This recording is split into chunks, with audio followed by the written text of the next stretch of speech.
Oke, apa kabar Rek? Di seolah-olah podcast dan seolah-olah acting ini hari ini. Langsung kan ngomong acting, dunia acting di Malang dan bagaimana dinamikanya ono pengamat sekaligus pelaku sekaligus aktor akeh wong iki. Sindu. Apa kabar Sindu? Baik Mas, baik. Ya apa tahe saya iki? Tahes komes ini. Oke. Apa sing iso diceritakno?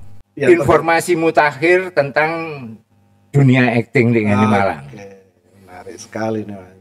Sebenarnya ini, saya itu kalau misalnya persoalan acting Mas, Ya. persoalan teater, diundang ke seolah-olah podcast. Ngono ya. Hostnya sampean, saya itu serasa di prank Mas. Nah, ngono ta. Wong sing wawancara iku sing luwih teater, luwih aktor timbang aku. Terus di prank iki. Tapi kan seolah-olah. Tapi kan seolah-olah ini Mas. Apa yang menarik saiki di apa dinamika dunia keaktoran misalnya, termasuk dunia acting yang terutama di Malang ya. Ini kan kita apa dibuat untuk konco-konco Malang ya apa ya apa. Iya. Baik Mas. Apa yang menarik kayak sekarang? Nah, ada istilah sekarang sering di status-status itu tentang semakin kesini, Semakin bingung. Iya. Semakin kesini ya. Saya akan ini Mas. Sebenarnya ini cuma testimoni saja. Di ini.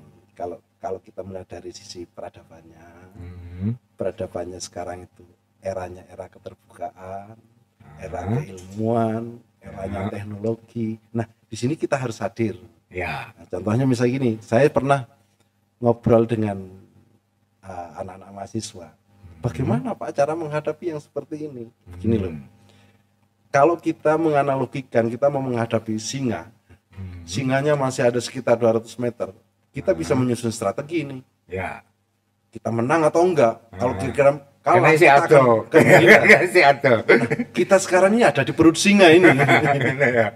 Kita sekarang ada di perut singa, ada di perut peradaban ini. Secara otomatis ya kita harus tetap bisa bergeliat. Nah, salah satunya kalau saya pesankan ke anak-anak itu, ke teman-teman mahasiswa. Terus bagaimana cara menyikapi karena kita sudah berada di perut singa, Pak? Coba kita mencoba jangan pernah kita itu menjadi objek.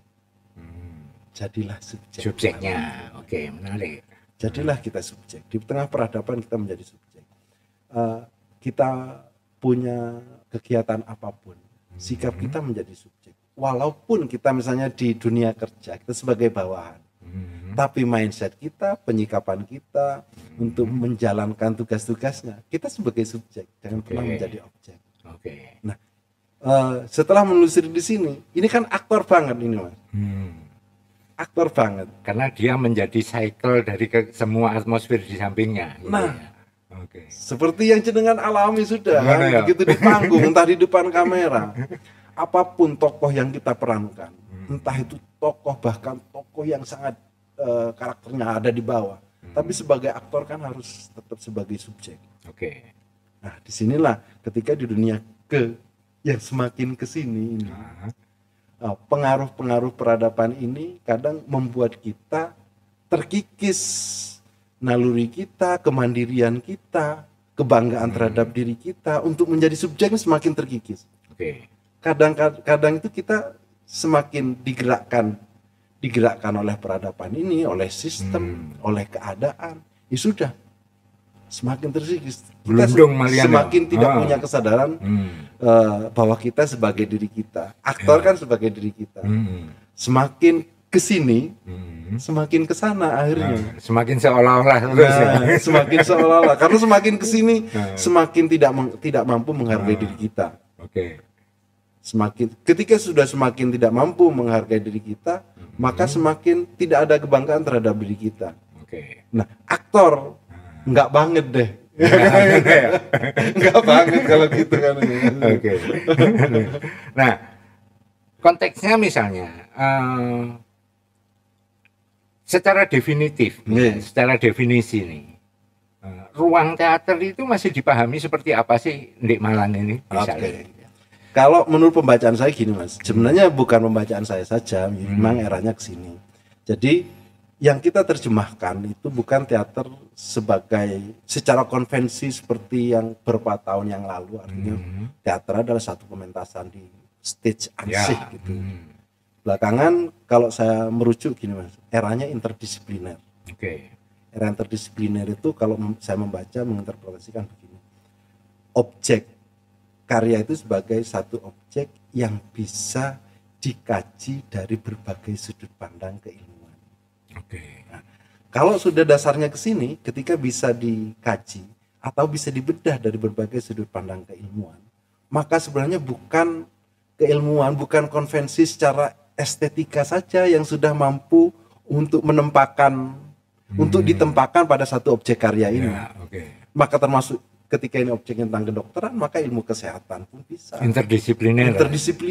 Jadi dari berbagai sudut pandang keilmuan, ini bisa ini. Jadi di sini, maka mindsetnya harus semakin luas, wawasannya harus semakin luas. Nah, ketika ini tidak kita sadari, kita ini maksudnya adalah para pelaku para aktor. Maka mindset kita akan semakin sempit. Akan ada dikotomi di sini berikutnya. Seolah-olah ini acting, ini seolah-olah ini bukan.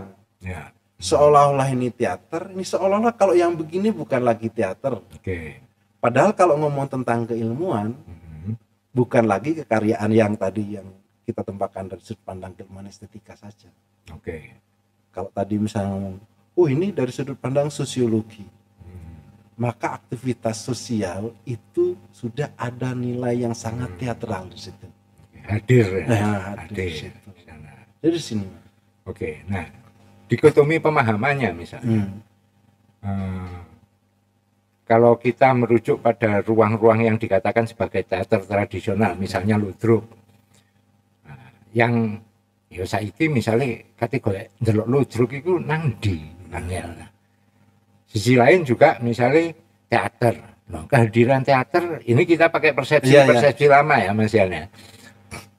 Lek kalau di kampus nang di mana gitu kan. Nah, sebenarnya apa yang terjadi dalam dalam konteks seperti ini misalnya. Nah, kalau saya tidak memastikan Mas. Jadi biarkan terurai saja dulu. Jadi untuk sementara kita menjeda mengurai. Misalnya salah satu dari pengertian kekontemporeran kan itu. Kita mengurai dulu ini. Kita urai, baru nanti konstruksinya akan seperti apa. Nah, sekarang ada lagi dan hadir secara seperti apa juga misalnya. Gitu. Rasanya tidak perlu disimpulkan dulu memang. Biarlah kita sedang ada dalam keteruraian ini. Maka penguraian ini perlu mindset, perlu keterbukaan. Seperti yang saya katakan tadi, eranya era keterbukaan, era kemudahan untuk mendapatkan keilmuan. Enggak seperti zaman kita muda dulu. Untuk mencari buku teater, acting aja begitu sulitnya. Sekarang tinggal langsung pengertian teater menurut para ahli sedunia. Apalagi yang sekarang ini Mas muncul Kiai itu. Kiai. Bagi saya ini sang maha intelektual ini. Ini bisa menjawab semuanya. Sangat sakti ini Mas. Artinya kalau sebenarnya konco-konco gak perlu repot lagi ya. Bagaimana harus mencari definisi tentang itu ya. Tapi bagaimana how do ya, misalnya. Itu Mas, yang saya maksud Mas. Jadi gini Mas, banyak ada mindset yang masih ketika kehadiran peradaban ini, kemudahan ini, zaman teknologi seolah-olah ancaman. Nah, kalau kita sudah berada di perut singa, nggak perlu ini kita sikapi sebuah ancaman. Kemudahan ini kalau menurut saya, bagaimana sih kita explore, justru mendukung wawasan kita, terus wawasan untuk menuju kekaryaan kita. Ya sudah, kita sebagai subjek di sini, bukan satu ancaman. Artinya ruang sebenarnya yang perlu dibangun adalah bagaimana membangun ruang peluang ya. Di atas segala informasi yang sebenarnya wis dibuka blak iki. Terus kon kate lapo lek dibuka blak kan itu ya. Ini rasanya kan yang jadi narasumber kan saya. Segitu. Ya apa mulia ya. Maka itu menarik itu ruang. Kan makanya kan gini. Saya pernah membaca tentang tentang ruang ini. Ya. Ada place, ada space. Ya, betul.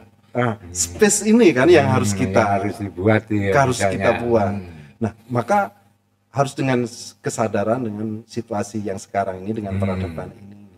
Jadi ketika ada space ini, maka bagaimana kita mampu mengeksplorasi sehingga batasan-batasan tadi itu seperti yang Mas Yusuf katakan, apa batasannya? Batasannya bukan lagi kita menyikapi satu batasan yang visual, fisikal, tapi bisa batasan-batasan satu entitas ini. Oke. Kayak misalnya ketika di zaman sekarang antara saya dengan Mas Yusuf sebenarnya tidak ada batasan Ya, ketika betul. persoalan entitas ini, bukan lagi persoalan batasan yang fisikal. Ya, bukan place ya. Nah, bukan place, ya. tapi space ini. Ya, oke. Jadi di situ, Man. Oke, berarti kan kesadaran untuk membangun di dalam konteks space ya, misalnya post-truth ini. Ya, Ini sudah iya. post-truth ya. Iya, gitu ya. Nah, apa sebenarnya yang membuat keengganan misalnya untuk bereksplorasi di situ? Sekaligus apa yang membuat kepenasaran misalnya? Nah, kan gitu kan. Yang sangat menarik itu, Man. Gitu ya. Jadi juga sebenarnya keengganan ini bukan persoalan kita saja. Oke. Kayaknya persoalan semua orang ini keengganan. Nah, kalau pembacaan saya nih, makanya saya selalu pembacaan saya bisa saja pembacaan orang lain itu berbeda. Karena setiap peradaban itu mesti akan membawa perubahan. Nah, perubahan ini yang biasanya langsung sangat syarat ini ada pergeseran nilai. Nah, nilai-nilai ini yang nantinya akan membawa pada akan membentuk mindset. Kita kalau merunutnya begini, merunutnya dari pemetaan terhadap yang ada. Nanti ketika ada pemetaan baru di sini akan muncul satu penghargaan. Ya. Ketika sudah muncul penghargaan, akan muncul ini satu kebanggaan. Nah, ketika sudah muncul kebanggaan ini, berikutnya nanti akan muncul di mindset kita. Yang berikutnya akan membentuk mental. Ketika dibiarkan nanti akan mengkarakter. Nah, kalau sudah mengkarakter itu selalu mewarnai setiap keputusan. Ya. Maka di era keterbukaan, apakah kita sudah open mind? Oke. Kalau di era keterbukaan ini kita tidak open mind, maka close mind kita itu akan selalu mewarnai keputusan kita. Oke. Nah, terjemahannya bukan lagi keengganan sebenarnya. Ketertinggalan. Padahal Sajane yo gak enggan arek-arek. berusaha dikemas itu untuk mengatakan tertinggal itu. Aneh ngono ya. Nah, ke sana. Oke, menarik. Nah, konteksnya misalnya untuk bisa membangun mind, Nah, itu kan ada dialog. iya, Ya, iya. ada dialog, bahkan mungkin saiki cenderung ada monolog misalnya gitu kan. Ada teknologi yang membantu itu misalnya. Nah, konteksnya sekarang adalah ketika ada tuntutan misalnya. Nang di loh, Malangnya teaternya gak ono ta? Nah, misalnya seperti itu. Kita bicara dalam tanda kutip ya misalnya itu. Ini teaternya gak ono ta? Nang di anu nih. Nah, pertanyaan seperti itu kan pasti ada motif. Iya. Apakah motif itu hadir di dalam konteks bagaimana dia yang menanyakan misalnya mememori masa lalu bahwa dulu pernah ada gini. Iya. Nah, tapi ada juga konteks yang memang butuh informasi tentang itu. Gitu. Nah, ini apa ini? Oke. Ini semakin menarik. Balik saya jadi hostnya, jangan jadi Ya. semakin menarik. Oke. Tadi ada dialog. Ya. Nah, dialog. Saya menyikapi dialog itu sangat menarik, Mas. Dialog, dialektika. Nah, Di sini kan tidak mesti kita sikapi secara verbal. betul. Ketika dialog, ada dialektika verbalistik, ada dialektika intelektual, Ya. ada dialektika spiritual. Dialektika ini yang akan nanti akan mampu menjawab pertanyaan ini. Sekaligus Jadi, mendetermin sebenarnya ya ke itu. sana ya. Kalau misalnya ada pertanyaan, Duk Malang iki apa teater? Biar kan ini. Nah, jawabannya kalau di yang sekarang nih dengan kesadaran bahwa adanya teater yang sekarang itu tidak mesti kita anggap ada seperti yang dulu. Yang place tadi. Memang salah satu bukti otentik dan konkret adalah seperti yang place tadi. Salah satu bentuk pertunjukan ya ini.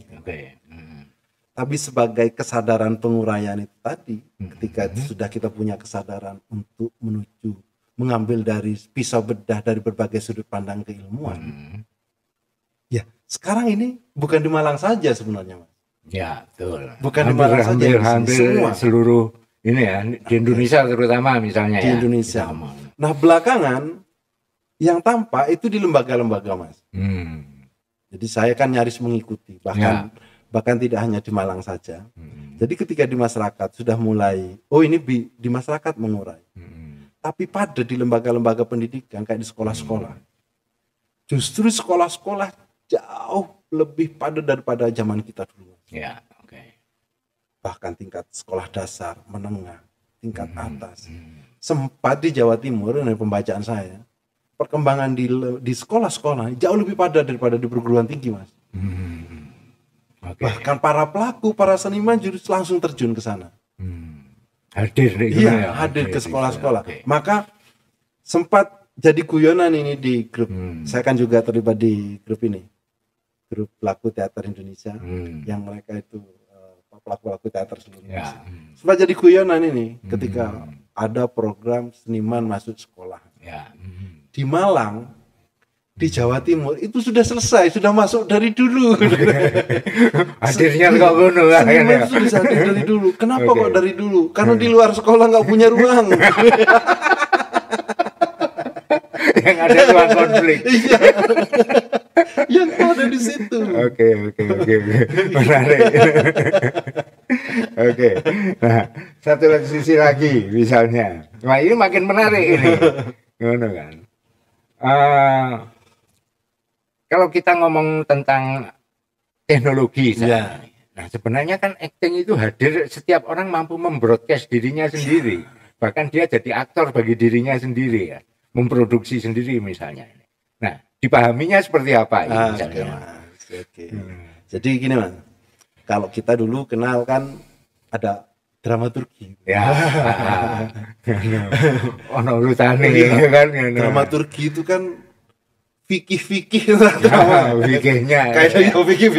fikih drama kaidah bermain drama Stanislavski misalnya kan kalau di agama itu kan ada cara bersesuci diatur semuanya. Nah ketika zamannya peradaban new media itu sudah ada dramaturgi untuk new media. Jadi secara otomatis maka aturan-aturan, kaidah-kaidah di sini para pelaku, mereka yang mau belajar tentang dramaturgi harus paham tentang teknologi juga. Karena di media baru ada media baru itu media dalam media. Sementara kalau kita sikapi sebagai media juga, teater kan juga media. Iya, betul. Media dalam media lagi. Secara otomatis mau tidak mau tidak hanya belajar tentang pemangkungan, secara otomatis harus belajar tentang teknologi ini, kaidah-kaidah new media ini. Kalau tidak, kalau sudah misalnya seusia saya ini, wis kentean energi untuk mengejar ke sana, berarti harus punya kesadaran kolaboratif. Maka mereka yang sebenarnya sedang bergerak di dunia baru, contoh misalnya salah satunya kalau di Indonesia ini, khususnya di Malang, yang menduduki di atas angin kan sekarang yang kuasa terhadap teknologi, Mas. Ketika di karyaan secara otomatis ini ada teman-teman di komunitas sinematografi, mereka sedang menduduki di atas angin. Mereka tidak kita sikapi sebagai pesaing, mereka adalah teman kolaborasi kita, kolega ya. Semuanya harus begitu. Kalau mau membuat karya besar, ya harus punya nilai sistem kolaboratif yang lebih besar lagi di berbagai disiplin ini. Bukan akan hadir karya besar. Nah, sisi lain kan sebenarnya ketika misalnya ruang space ya. Space media ini kan luar biasa. platform ada, macam-macam platform. Ini kan tinggal soal pilihan, misalnya ketika kita harus menggunakan kolaborasi dalam konteks itu. Nah, membangun komunikasinya misalnya. Nah, misalnya kalau di film, sebenarnya kalau orang menerjemahkan film ini, kebetulan aku ada di ruang itu misalnya. Wah, dengan definisi macam-macam. Sementara sebenarnya kalau kita peras gitu, itu kan cuma dua misalnya. Ya belajarnya cuma sinematografi sama dramaturgi, kelar. Kan gitu. Nah, dalam konteks ini misalnya kehadiran apa istilahnya dunia-dunia intermedia ini di dalam konteks pemanggungan, apakah bisa dipahami bahwa ruang pemanggungan ini sudah berubah, misalnya seperti itu. Gimana pendapatnya? Menarik sekali, pertanyaan sampean yang menarik ini. ruang pemanggungan berubah. Kalau menurut saya itu Mas, secara otomatis Mas. Oke. Karena saya pernah baca buku gini Mas, tentang peradaban. Peradaban itu apa sih? Yang saya baca itu buku peradaban itu adalah capaian puncak dari ilmu dan pengetahuan. Perkembangan teknologi bagian dari pengetahuan. Maka setelah peradabannya berubah, secara otomatis nanti berikutnya akan mempengaruhi pada perubahan budaya. Nah, ketika budayanya berubah, baru nanti akan mempengaruhi pada perubahan sosial, entah sosial politik, sosial ekonomi, sosial religiusitas. Baru ini, jadi peradabannya di sini yang berubah. Secara otomatis ada di sosial ini, sosiologi teater ini, yang bagian kecil dari sosial. Kalau di sini berubah, secara otomatis berubah, Mas. Kalau secara konstruksi visual tidak berubah, nilainya berubah, mindsetnya berubah, spiritnya berubah, secara otomatis. Kalau nggak mau, kita ini berada di perut singa loh ini. mau lari ke hati atau mau nanggini jero ya, itu pilihan. Mau tidak mau. Nah, terkait dengan pilihan itu tadi, Mas. Bagaimana menyikapi ini? Saya kan selalu mengambil satu kesimpulan begini, bagi saya itu merdeka, kemandirian. Nah, bagi saya yang merdeka mereka yang mandiri. Yang mandiri itu bagaimana sih? Mereka yang sudah mampu menjadi penentu bagi pilihannya, menjadi pengambil bagi keputusannya. Jadi orang yang merdeka menjadi penentu bagi pilihannya, menjadi pengambil bagi keputusannya. Nah, penentu ini siapa? Open mind-nya, mindset-nya, pengambil ini siapa? Maka ini adalah penentunya. Kembali Pak lagi pada menjadi subjek dong, jangan menjadi objek. Jadi karena pemanggungan itu subjek. Gitu. Menarik. Ini mungkin pertanyaan terakhirku nih. Coba, misalnya, jika seni itu sebagai sebuah pengetahuan, konteksnya bagaimana dalam konteks pengajaran misalnya? Itu Mas. Ini juga salah satu yang sudah saya lakukan kalau ke sekolah-sekolah.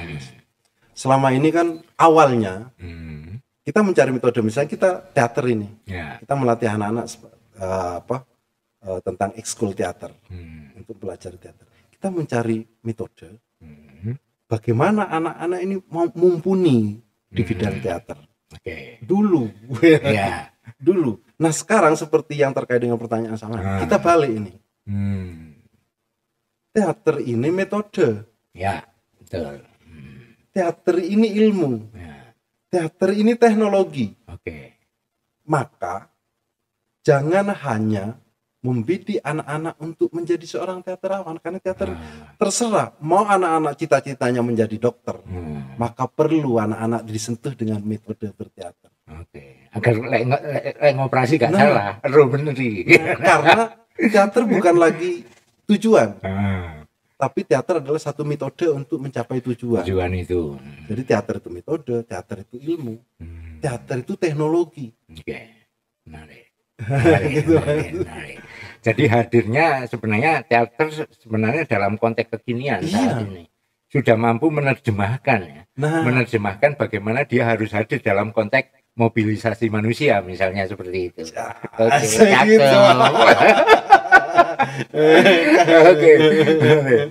Oke. Menarik banget. konteks pembicaraan kita kali ini, how to be theater, gitu ya. Nah, pesan terakhir, apa yang bisa disampaikan? Oke. Saya selalu, ini berapa kali loh Mas, ketika kata-kata terakhir ini sebagai ini, saya selalu ngambil dari Surya Mantaraman, Mas. Oke. Kalau Surya Mantaraman kan ada gini, aku saiki nengkene ngene gak apa-apa. Itu Surya Mantaraman. Tapi ketika saya ke anak-anak, yang terakhir saya rubah Mas. Oh, ngono ya. Aku saiki nengkene ngene wis nglakoni apa? Oke. Yang terakhir ini yang saya Kata rubah. laku menjadi insert di Iya. Oke. Bersama Sindu. Dan akan hadir dialog-dialog berikutnya. Matur suwun. Terima kasih Mas. Nah, materi saya jadi sampean.